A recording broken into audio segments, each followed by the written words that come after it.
प्राणम रामो सीताणं नमो आर्यरियाणं नमो वज्रायाणं नमो लोके सौपसाम्। हाँ, कौन करेगा मंगलाचरण? किरण बेन। जी दीदी। हाँ। मंगलमय मंगल करण वीतराग विज्ञान नमो ताहि जाते भये अरिहंतादि महान करि मंगल करि हो महा ग्रंथ करण को काज जाते मिले समाज सब पावे निज पद राज मिथ्या भाव अभाव ते जो प्रगट निज भाव सो जयवंत रहो सदा यही मोक्ष उपाय सो निज भाव सदा सुखद अपनो करो प्रकार जो बहुविधि भव दुखानी को नहीं सॉरी सो निज भाव सदा सुखद अपनो करो प्रकाश जो बहुविधि भव दुखानी को करी है सत्तानाश करी है सत्तानाश। बहुत सुंदर मंगलाचरण आपने किया। सुबह मंगल प्रभात की मंगल बेला में हमारी चर्चा मोक्ष मार्ग प्रकाशक के शास्त्र जी के ऊपर चल रही है। आचार्य कल्प पंडित प्रवर टोडरमल जी साहेब तीसरे अधिकार के अंतर्गत जीव को 8 कर्म से कैसे जीव दुखी होता है और उसका उपाय करके जीव कैसे निवृत्त होना चाहता है, परंतु उनका उपाय झूठा क्यों है और सच्चा उपाय क्या है, ये वाली चर्चा हर कर्म के अंदर पंडित साहब बता रहे हैं। हमारा मोहनीय कर्म में चारित्र मोहनीय कर्म के उदय से होने वाला दुख और उससे निवृत्ति, इसमें से थोड़ा एक पैराग्राफ बाकी है हमारा। इसके बाद हम आज अंतराय कर्म की चर्चा करेंगे। पेज नंबर 56 है मेरे में, आपका देख लेना।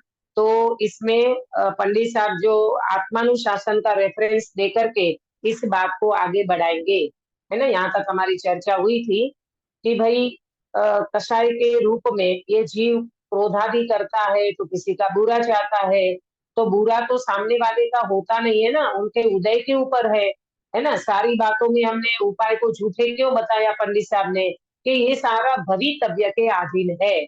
तुम कितना भी दूसरों का बुरा चाहो, लेकिन उस जीव का अगर पुण्य का उदय होगा, उसका भवितव्य अच्छा होगा, तो तुम उसका बुरा नहीं कर पाओगे, है ना। तो ये सारी बातें हमने देख चुके हैं। आज अपन आत्मानुशासन का रेफरेंस देकर के पंडित साहब क्या कहते हैं इसको देखते हैं। देखो, अर्थ पढ़ते हैं। आशा रूपी गड़ा प्रत्येक प्राणी में पाया जाता है। आशा माने तृष्णा, ઈચ્છા। इसका गड़ा, गड़ा खाड़ा, अपने गुजराती में इन्हें खाडो कहिए। अनंतानंत जीव हैं, उन सबके आशा पाई जाती है। जगत में कितने जीव राशि है? अनंतानंत जीव राशि है। आप ऐसा मत समझना कि मनुष्य को ही इच्छा होती है, दूसरों को नहीं होती होगी। तृष्णा, इच्छा हर किसी जीव में पाई जाती है। तथा वह आशा रूपी कूप कैसा है कि उस एक गड्ढे में समस्त लोक अणु समान है। बताओ, कैसी है वो तृष्णा, कैसी है वो आशा, कैसी है वो इच्छा। तो कहते हैं एक गड्ढे में समस्त लोक अणु समान है। मैंने आपको बताया था कि 4 गड्ढा, मैंने आपको बताया था 4 गड्ढे की बात की थी। एक इच्छा रूपी गड्ढा है, एक क्या बोलते हैं इसको, स्मशान रूपी गड्ढा है, एक पेट का गड्ढा है ना। ऐसे ऐसे गड्ढे बहुत है जगत में। और उसमें देखा जाए तो तृष्णा रूपी गड्ढा कभी पूरा नहीं होता। आशा रूपी गड्ढा कभी पूरा नहीं होता। इच्छा एक के बाद एक होती चली जाती है, तो भी व्यक्ति उन इच्छा को पूरी नहीं कर पाता। लखपति बनना है तो लखपति बन गया, वो लखपति बन के रुक जाता है क्या? नहीं नहीं, मुझे तो करोड़पति बनना है। चलो पुण्य के उदय से करोड़पति बन गया, तो अब क्या करना है? अब अरबपति बनना है। अब्जोपति बन गया, अरबपति बन गया, अब क्या करना है? बोले अंबानी बनना है, तो बनो भाई, तुम्हारी तृष्णा का तो कभी अंत आने वाला नहीं है। तो क्या बताया? एक गड्ढे में समस्त लोक अणु समान है। जैसे एक बहुत बड़ा गड्ढा हो, उसमें पूरा लोक समा जाए, और वो लोक कैसा? अणु समान। इसका मतलब आप समझ रहे हो कि भाई, कि तुम्हारी जो तृष्णा है वो इतनी बड़ी है, इसमें समस्त लोग समा जाए तो भी तुम्हारी इच्छा कभी पूरी होने वाली नहीं है। और लोग तो एक ही है, लोग तो ज्यादा है नहीं। और अब यहाँ कहो किसको कितना हिस्से में आए, इसलिए तुम्हें जो यह विषयों की इच्छा है सो वृथा ही है।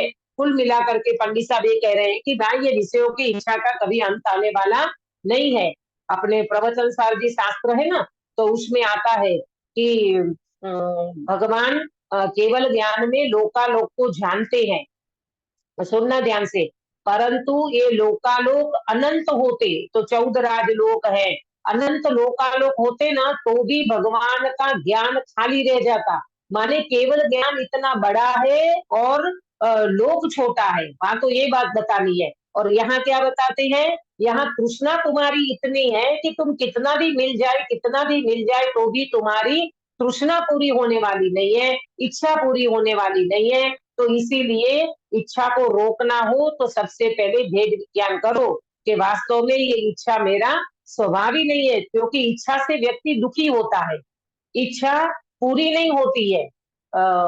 एक पंडित साहब का ही वाक्य है, इच्छा इच्छा मोहनीय कर्म से होती है, माने मोहनीय कर्म के कारण इच्छा होती है। पुण्य प्रमाण पूरी होती है।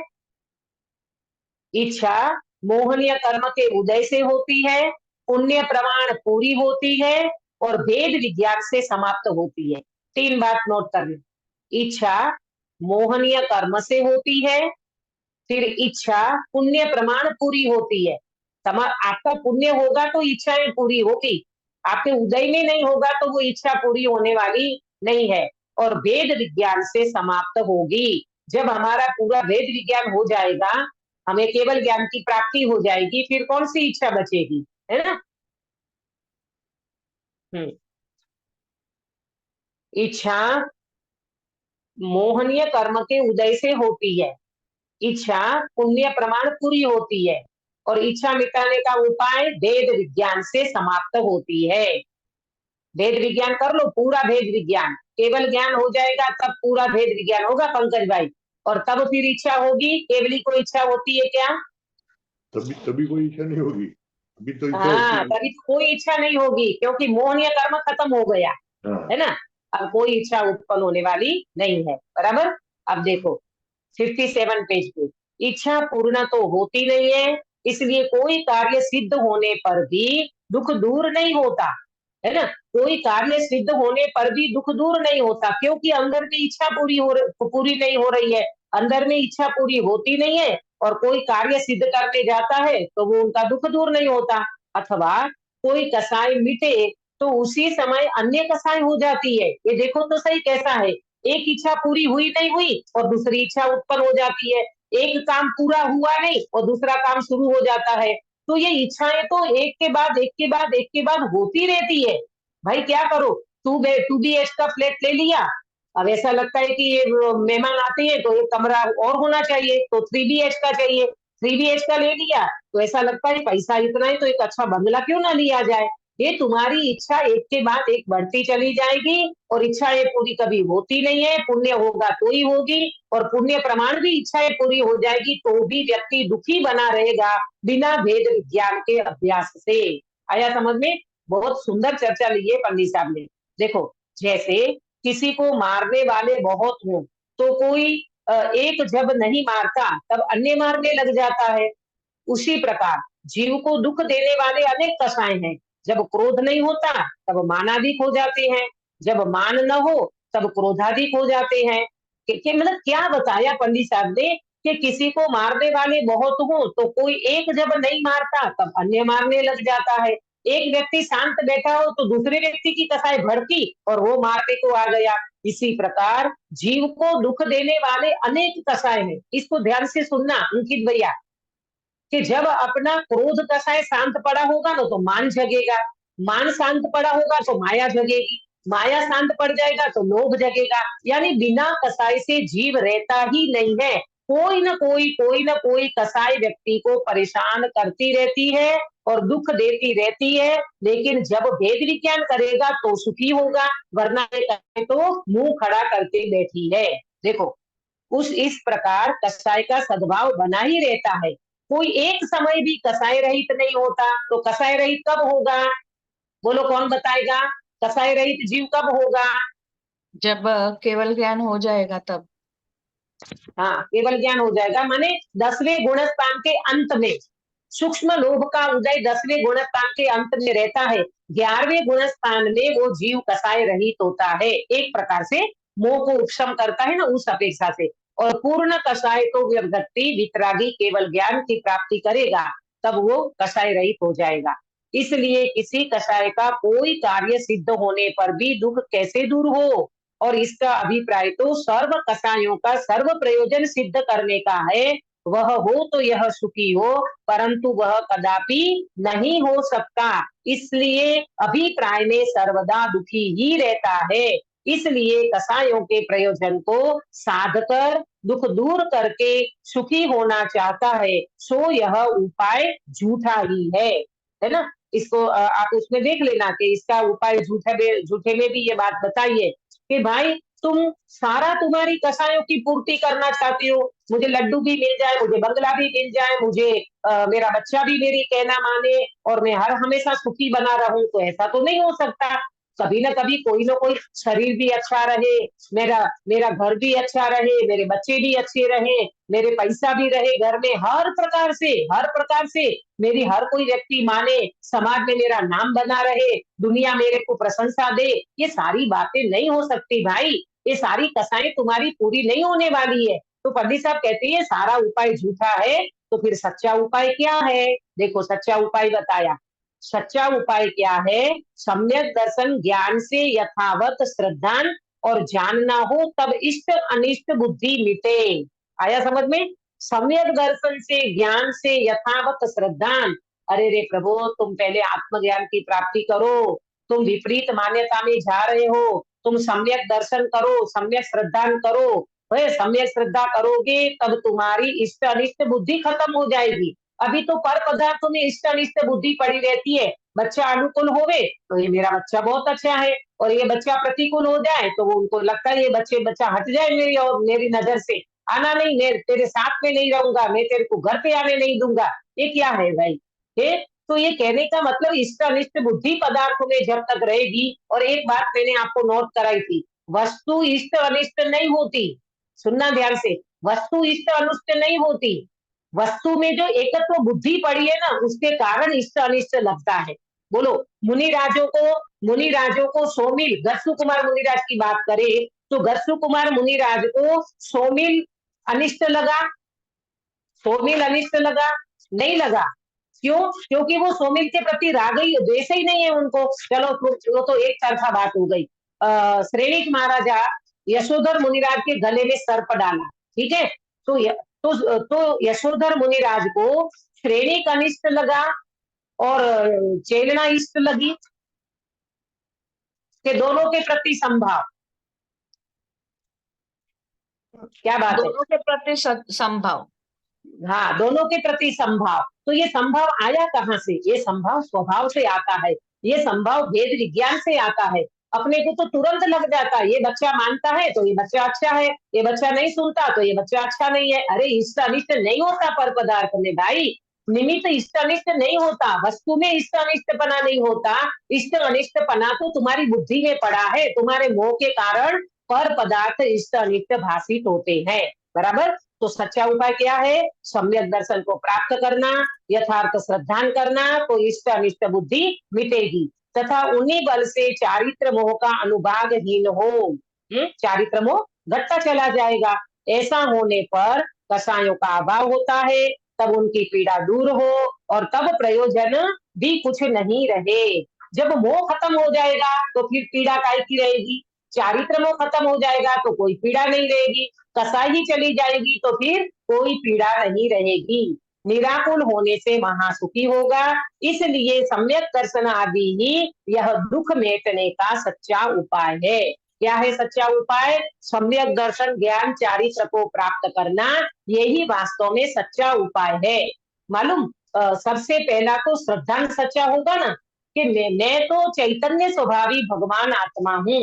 ये अपना बिल्कुल श्रद्धांत पक्का कर लेना चाहिए और ज्ञान से अपनी आत्मा को ही जानो, अपने आत्मा का श्रद्धान करो और अपनी आत्मा में रमणता करो, तो फिर तुमको कसाई ही उत्पन्न नहीं होगी, मोह ही उत्पन्न नहीं होगा।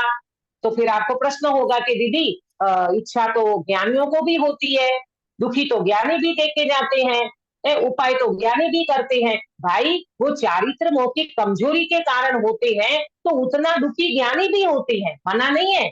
जितना जितना राग उतना उतना दुख, जितनी जितनी कसाय उतना उतना दुख, ये होता है ज्ञानी को। नहीं तो फिर ज्ञानी क्यों आगे जाकर के अपने अभ्यास को बढ़ाते हैं? वेद विज्ञान एक बार हो गया, लेकिन उस वेद विज्ञान की धारा को बढ़ाते हैं कि बैठे सम्यक दर्शन हो गया तो ज्ञानी बिल्कुल बैठ जाते हैं? नहीं बैठते। जब तक केवल ज्ञान की प्राप्ति नहीं होगी तब तक ज्ञानी भी अभ्यास करते हैं। क्या अभ्यास करते हैं? इन सब भावों से मैं भिन्न हूँ, मैं तो चैतन्य स्वभावी भगवान आत्मा हूँ, ऐसा अपने शुद्ध स्वभाव का, शुद्ध स्वभाव में लीन होने का, ठहरने का, अंदर में लीन होने का अभ्यास करते हैं, शुद्धि की वृद्धि करने का अभ्यास करते हैं। ऐसे करते करते वो पूर्णता को प्राप्त करते हैं। आया समझ में? नहीं तो ये गुणस्थान की परिपाटी कैसे बनेगी? चौथे में अनंतानुबंधी गया, पांचवें में फिर क्या बोलते अनंता अप्रत्याख्यान जाता, फिर प्रत्याख्यान जाएगा, फिर संज्वलन जाएगा। एक कसाई चौकड़ी जैसे जैसे मिटती जाएगी वैसे वैसे गुणस्थान बढ़ते जाएंगे, और अंदर से कहो तो शुद्धोपयोग जैसा जैसा बढ़ता जाएगा वैसे वैसे कसायों का अभाव होता जाएगा। आया सभी को समझ में? यही वास्तव में सच्चा उपाय है। तो ये हो गया अपना कौन से कर्म हो गए? मोहनीय कर्म में चारित्र मोह की चर्चा। अभी तक कितने कर्मों की चर्चा हुई नलिनी बेन? अभी तक कितने कर्मों की चर्चा समाप्त हुई? दर्शनावरणीय, ज्ञानावरणीय और मोहनीय। ज्ञानावरणीय, दर्शनावरणीय और और बस 2 ही कर्मों की चर्चा हुई ना? क्यों अभी तक अभी किसकी चर्चा की हम? हाँ, अच्छा, हाँ, 3 कर्मों की चर्चा हुई, 3 कर्मों की। सुनो, दर्शनावरणीय और मोहनीय की चर्चा हुई, 3 कर्मों की हाँ, चर्चा। बराबर है ना?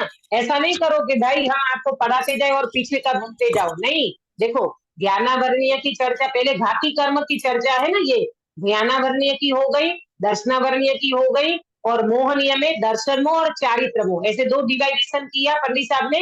तो ज्ञानावरणीय, दर्शनावरणीय और मोहनीय, यूं कहो तो 3 कर्म, और उसको डिवाइडेशन करो तो दर्शन मोह और चारित्र मोह, बराबर। तो कहने का मतलब ये है कि अभी तक घाती कर्मों में कितने कर्मों की चर्चा हो गई? तो बोले 3 कर्मों की चर्चा होगी। अक्षा बेटा, घाती कर्म में कौन सा कर्म बाकी रह गया? अंतराय दीदी। हाँ, अंतराय है ना। तो ये अंतराय कर्म की चर्चा अब पंडित साहब करेंगे। ये बिल्कुल प्रॉपर समझ लेना। घाती कर्म 4 है, ज्ञानावरणीय, दर्शनावरणीय, मोहनीय और अंतराय, और अघाती, वेदनी, आयु, नाम और गोत्र। तो घाती कर्म में से 3 की चर्चा हो गई। अब चौथा कर्म जो बचा है उसकी चर्चा पंडित साहब अभी करेंगे। देखो, अंतराय कर्म के उदय से होने वाला दुख और उससे निवृत्ति, पेज नंबर 57 मिला सभी को? हाँ दीदी। देखो, तथा जीव के मोह द्वारा दान, लाभ, भोग, उपभोग, वीर्य शक्ति का उत्साह उत्पन्न होता है, परंतु अंतराय के उदय से हो नहीं सकता, तब परम आकुलता होती है, सो यह दुख रूप है ही। देखो तो, कि जीव के मोह द्वारा, एक तो दर्शन मोह और एक चारित्र मोह, ये दोनों मोह पड़े रहते हैं, तब तक तो जीव परम आकुलित होता है। ये दर्शन मोह के अंतर्गत बात कर रहे हैं। जो जीव मिथ्या दृष्टि है, अब ये मिथ्या दृष्टि जीव की हालत क्या होती है, अंतराय कर्म के उदय में ये जीव की क्या परेशानी होती है, वो कैसे दुखी होता है। मैंने आपको चार्ट भेजा है अंतराय कर्म वाला, है ना, उससे कैसी उनकी अवस्था बनती है, फिर वो कैसे उपाय करता है, उपाय उनका झूठा क्यों है और सच्चा उपाय क्यों है, क्या है। ये 4 बात से पूरे कर्मों की चर्चा होती है। देखो, तो क्या कहा कि मोह के द्वारा क्या होता है, दान, लाभ, भोग, उपभोग और वीर्य, है ना, दान, लाभ, भोग, उपभोग और वीर्य। तो ये शक्ति का उत्साह उत्पन्न होता है। मोह है ना, मोह, तो अंदर में ऐसा लगता है कि मैं दान दूं, मैं किसी का लाभ लूं, मैं ये पदार्थ को भोगूं, मैं बारंबार पदार्थों को भोगूं और मैं पुरुषार्थ करूं। इस प्रकार का उन जीव को मोह के कारण इस प्रकार की इच्छाएं होती है, इस प्रकार का उत्साह उनको होता है। पर होता क्या है, अंतराय के उदय से हो नहीं सकता। दान देने का मन बना, लेकिन किसी ने अंतराय डाल दिया तो वो नहीं हो पाया, है ना। अब एक बात को समझना कि अंतराय, 3 बात है, 3 बात को नोट करना। ये अंतराय का बंध, अंतराय का उदय और अंतराय का क्षयोक्षम। कितनी बातें बताई काश्मीरा बेन? दीदी 3 बात, अंतराय का बंध, अंतराय का उदय और अंतराय का क्षयोक्षम। क्षयोक्षम, अब इसको समझ लो पहले, किसको कहते हैं अंतराय का बंध? दूसरे का काम अटकाना, दूसरे का काम अटकाना, ये अंतराय का बंध है। ठीक है, दूसरे का काम अटका देना। किसी व्यक्ति का अच्छा भला काम हो रहा था और वो व्यक्ति ने बीच में जाके टांग अड़ा दी, उनका काम अटका दिया, है ना, तो ये क्या हो गया, अंतराय का बंध हो गया। वो सामने वाले व्यक्ति का काम तुमने करने को नहीं दिया, तो ये दूसरे का काम को अटकाना, ये अंतराय का बंध है। फिर अंतराय का उदय, वो काम, अंतराय का उदय, तो वो जो काम है ना, जो काम करना चाहता है वो व्यक्ति, तो वो काम उसका होता नहीं है, पूरा नहीं होना, वो काम पूरा नहीं होना, ये उसका उदय चल रहा है। ये मैं अभी आपको समझाऊंगी एग्जाम्पल दे करके। और अंतराय का क्षयोक्षम, अंतराय के क्षयोक्षम में काम की पूरी काम पूरा होता है।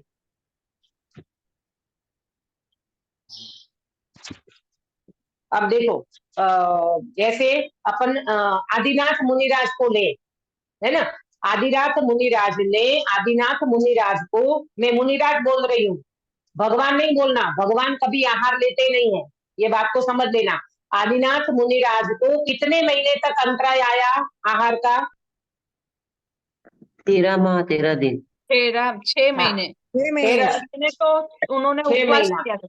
हाँ, हाँ, देखो, अब ये बात आप बहुत अच्छी उठाई सुनीता जी। जब उन्होंने आहार के लिए उठे नहीं, अपन यहाँ समझना, इच्छा होती है, इच्छा होती है मोहनीय कर्म के कारण, तो 6 महीना तो वो उठे नहीं थे ना। ये अपनी एक चिल्ला चालू भाषा बन गई कि भगवान को 12 महीना 13 महीना 13 दिन तक आहार नहीं मिला, आहार नहीं मिला, आहार नहीं मिला।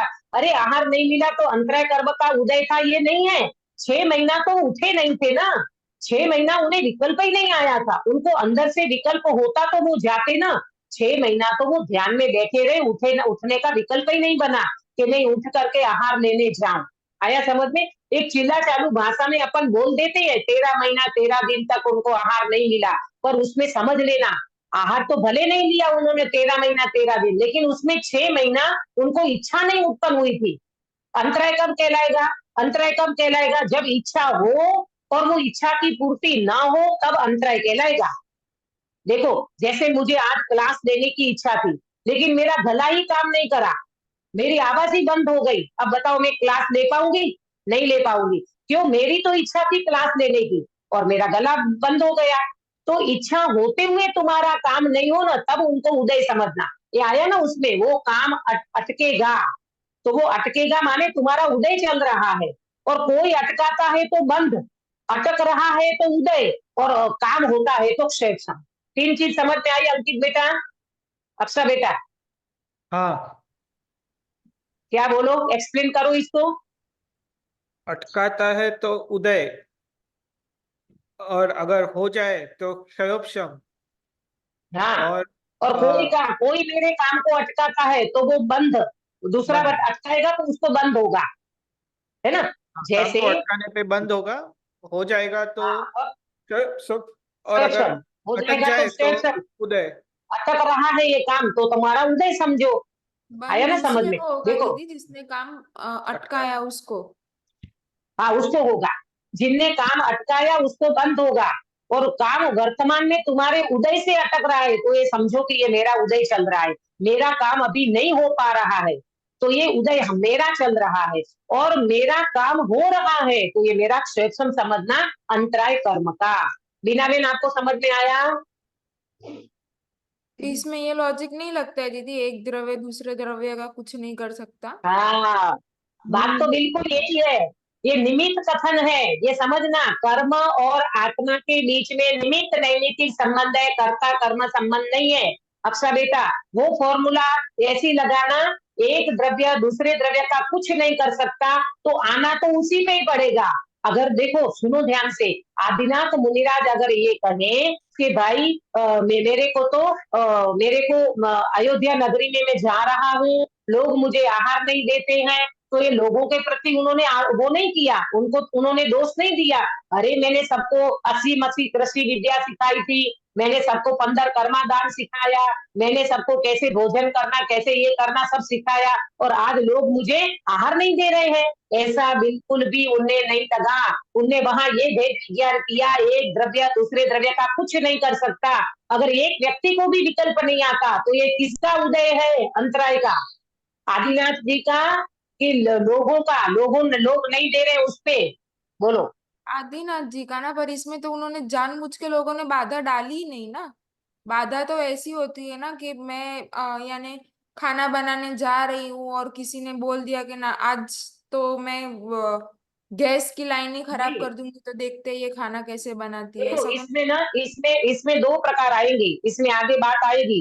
एक चेतन द्रव्य और एक अचेतन द्रव्य, दो जी। प्रकार से कर्म का उदय आता है, चेतन द्रव्य के निमित्त से और एक अचेतन द्रव्य के निमित्त से। इसमें चर्चा आने वाली है ना। एक चेतन तो मालूम, अंतराय कर्म का को आदिनाथ मुनिराज ने, जब वो राजा के उसमें थे ना, तो निमित्त रूप से अगर बात करें तो वो बैल को मूछा लगाने को बोला था कि तुम्हारा अनाज खराब ना हो जाए, तो बाद में उन्होंने ये कहना भूल गए कि भाई इसको बाद में तुम छोड़ भी देना, तो ये इसकी वजह से उनका कर्मों का बंद हुआ ना, निमित्त रूप से अगर बात करें तो इस तरह से होता है।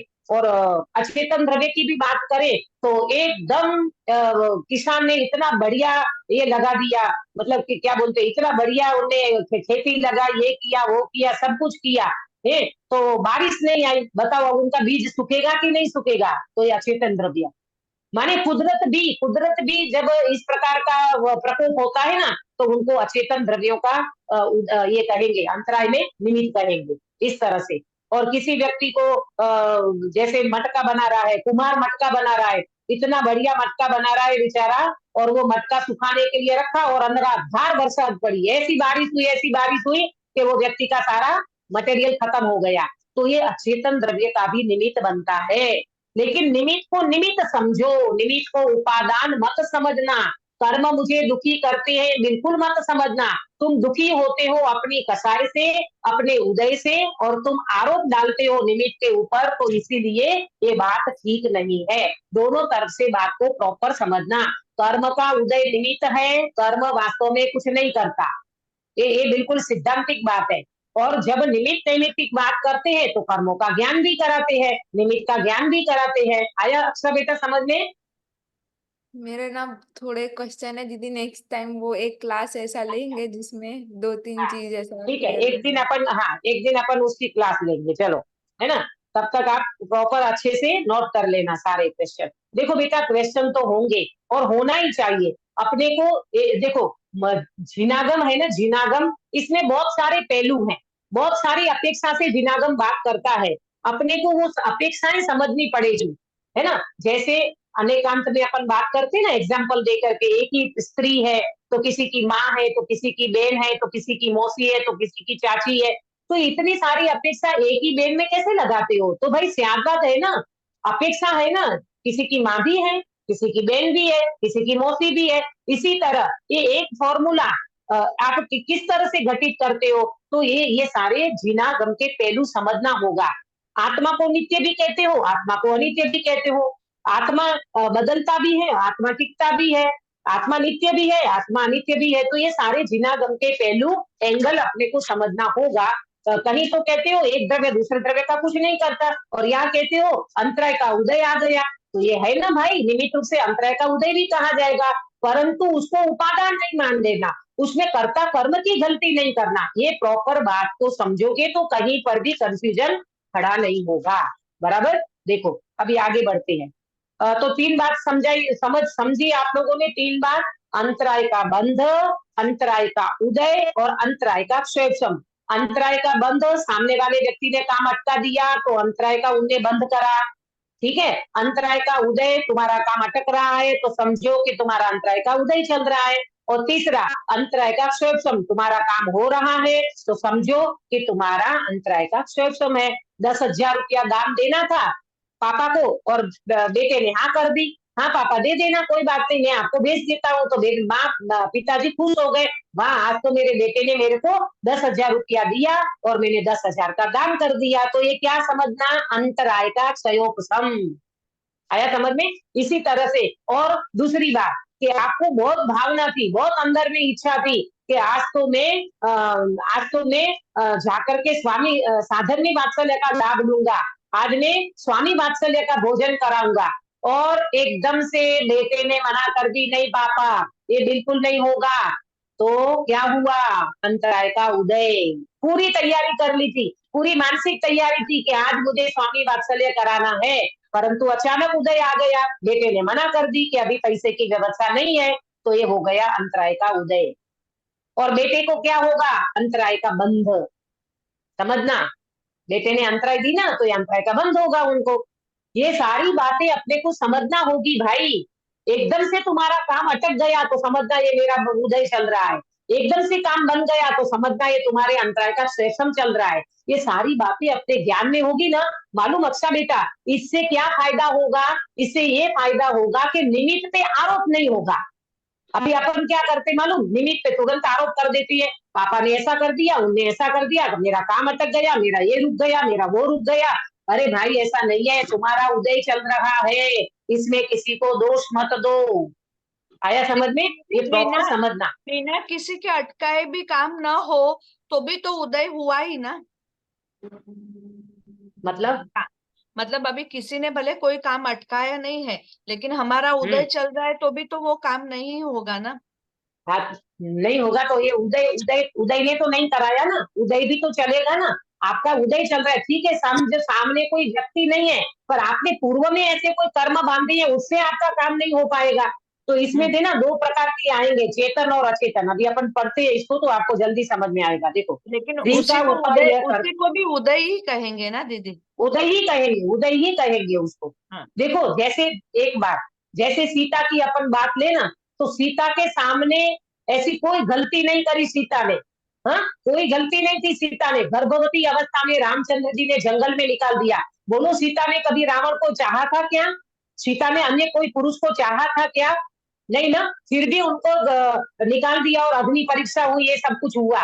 तो अपन ये कहेंगे कि यार सीता तो बिल्कुल निर्दोष थी, उसको क्यों ऐसा अग्नि परीक्षा करी और इस प्रकार का, और रामचंद्र जी ने ये सब किया और गर्भवती अवस्था में जंगल में निकाल दिया। भाई वर्तमान में सीता निर्दोष दिखाई देती है, परंतु सीता निर्दोष नहीं थी। पूर्व में उनने आरिका माता और भावलिंगी संत पे आरोप किया था।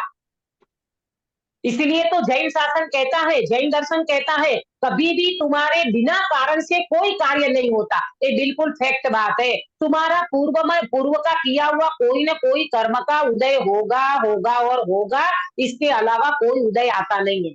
आया समझ में। हाँ तो दीदी देखो इसका, हाँ कर्म बांधा अलग टाइप का और उदय अलग टाइप का, ऐसा हो गया ना, ऐसा नहीं होगा।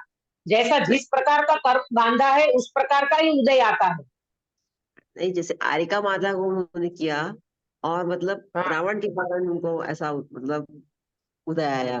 रावण के कारण हुआ तो ये पर पुरुष हुआ ना उनके लिए, ये पर पुरुष हुआ ना उनके लिए, और वो पर पुरुष ने उनके सामने इस प्रकार का किडनैप करने का विकल्प आया ना उनको। तो उसी जाति का बंध हुआ था उनका। आरिका माता और भावलिंगी संत पे आरोप किया था, तो वो कर्म उदय में आया उसी टाइप से, है ना। जी। और जैसे हम्म।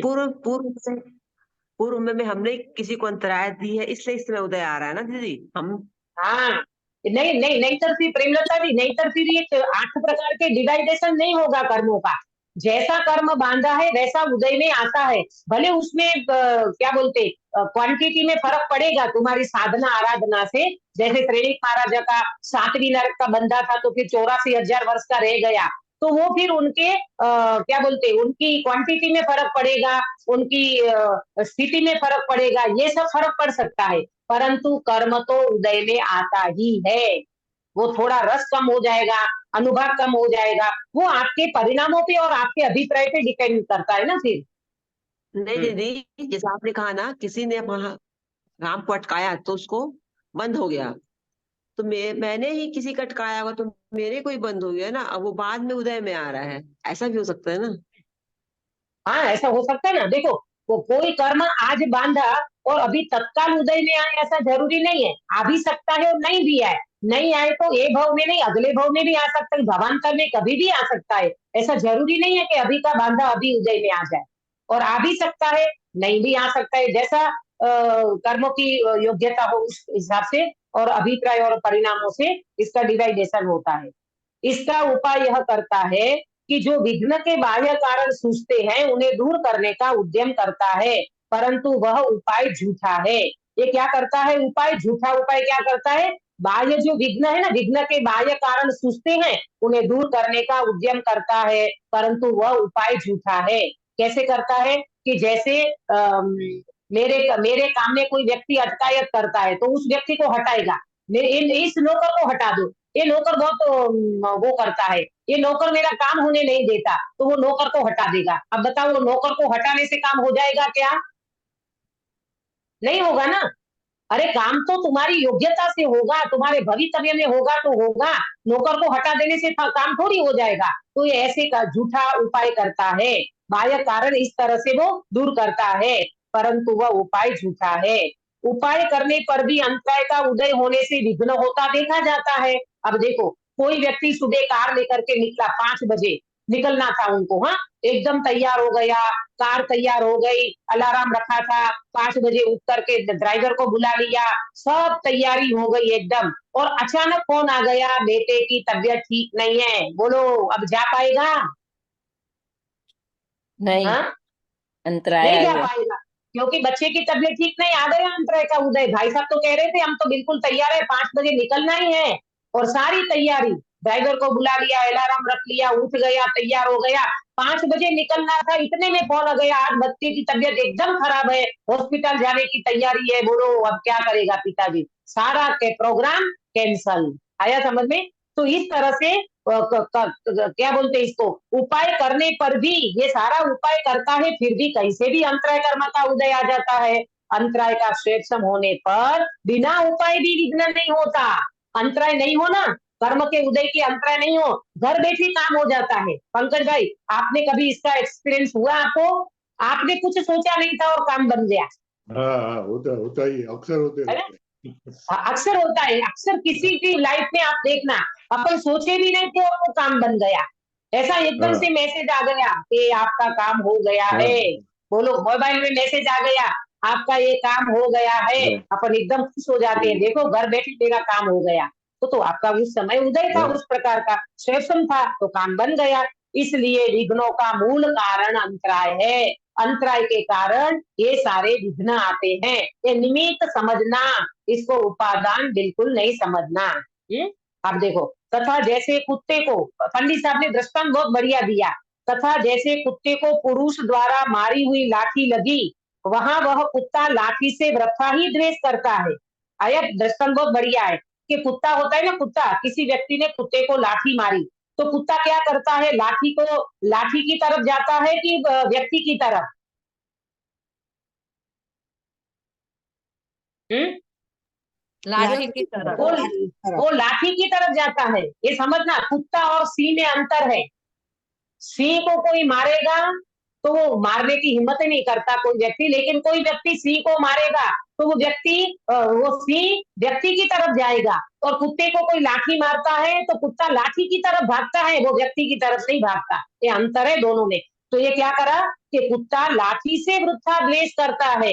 अरे मारने वाला वो व्यक्ति था ना, लाठी बिचारी क्या करे, लेकिन कुत्ते को वो नहीं है उस प्रकार का ज्ञान, तो वो बेचारा लाठी की तरफ द्वेष करता है। उसी प्रकार ये जीव क्या करता है, ये जीव को अंतराय से निमित्त भूत किए गए बाह्य चेतन अचेतन द्रव्यों को द्वारा विघ्न हुए, यह जीव उन बाह्य द्रव्यों से वृथा द्वेष करता है।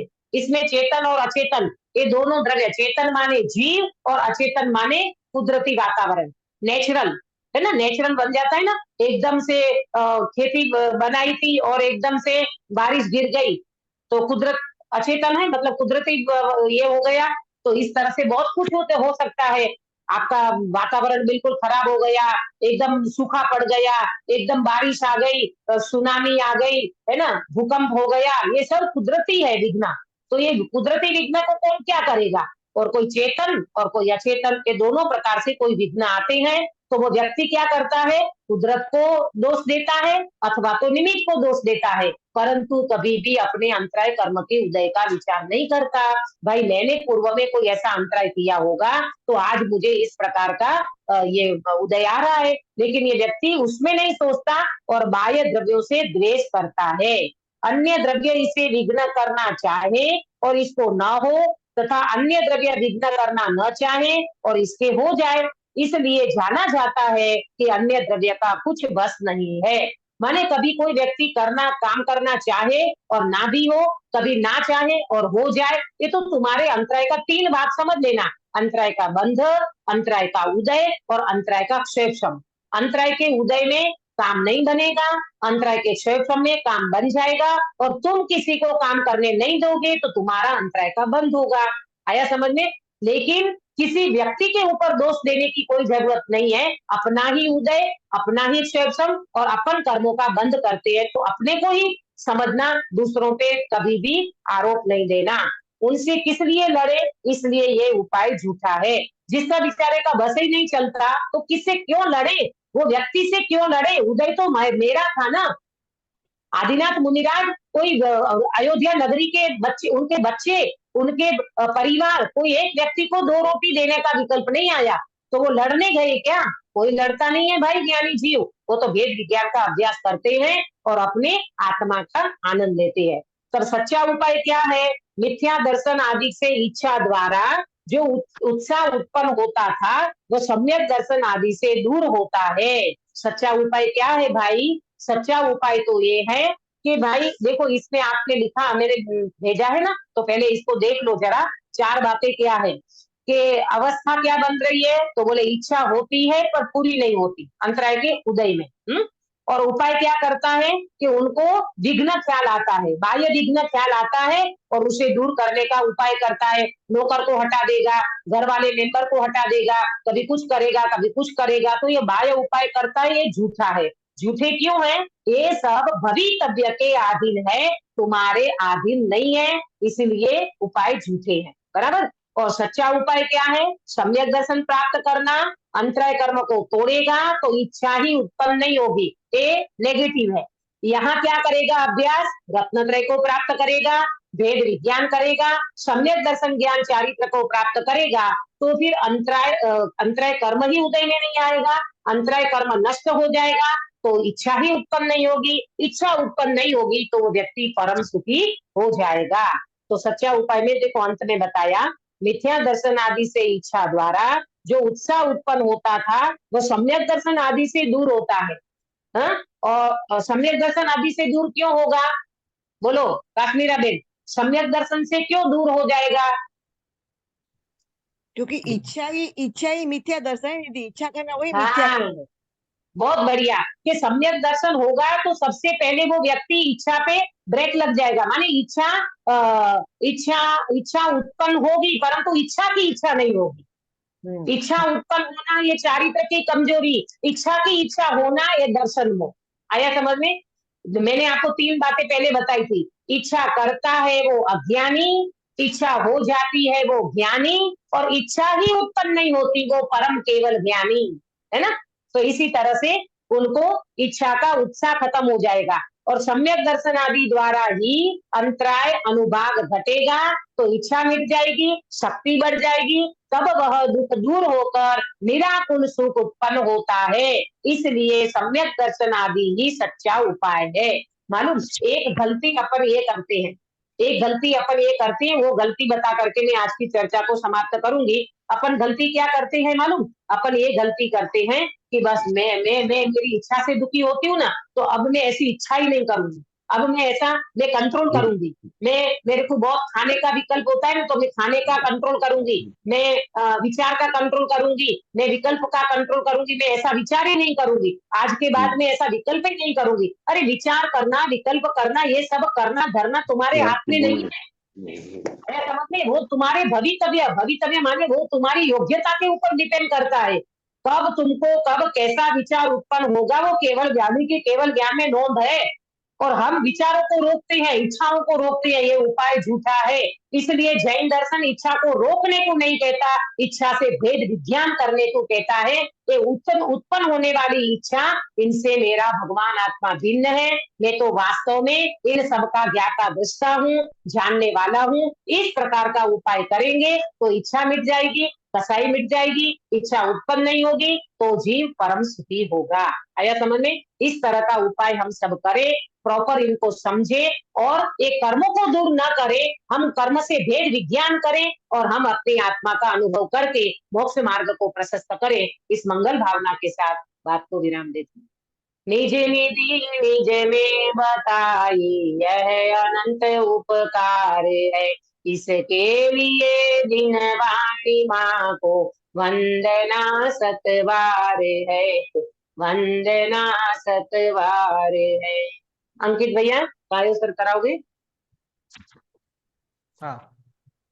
नमो अरियंताणं नमो सिद्धाणं नमो आयर्याणं नमो उवज्झाणं नमो लोय सवसाहणं नमो अरियंताणं नमो सिद्धाणं नमो आयर्याणं नमो उवज्झाणं नमो लोय सवसाहणं नमो अरियंताणं नमो सिद्धाणं नमो आयर्याणं नमो उवज्झाणं नमो लोय सवसाहणं नमो अरियंताणं नमो सिद्धाणं नमो आयर्याणं नमो उवज्झाणं नमो लोय सवसाहणं नमो अरियंताणं नमो सिद्धाणं नमो आयर्याणं नमो उवज्झाणं नमो लोय सवसाहणं नमो अरियंताणं नमो सिद्धाणं नमो आयर्याणं नमो उवज्झाणं नमो लोय सवसाहणं नमो अरियंताणं नमो सिद्धाणं नमो आयर्याणं नमो उवज्झाणं नमो लोय सवसाहणं नमो अरियंताणं नमो सिद्धाणं नमो आयर्याणं नमो उवज्झाणं नमो लोय सवसाहणं नमो अरियंताणं नमो सिद्धाणं नमो आयर्याणं नमो उवज्झाणं नमो लोय सवसाहणं नमो अरियंताणं। बोलो अंतर्मुख मुद्राधारी सर्व जिनेन्द्र भगवान की जय हो। जय हो। नित्य बोधिनी द्वादशांगमयी जिनवाणी माता की जय जय हो। हो। 3 कम 9 करोड़ सर्वे वितरागी महामुनि राजों की जय हो। जय हो। परम अहिंसामय वितरागी जैन धर्म की जय हो। जय हो। सभी को जय जिने। जय जी। कल का मंगलाचरण अक्षर लिखा करोगे आप?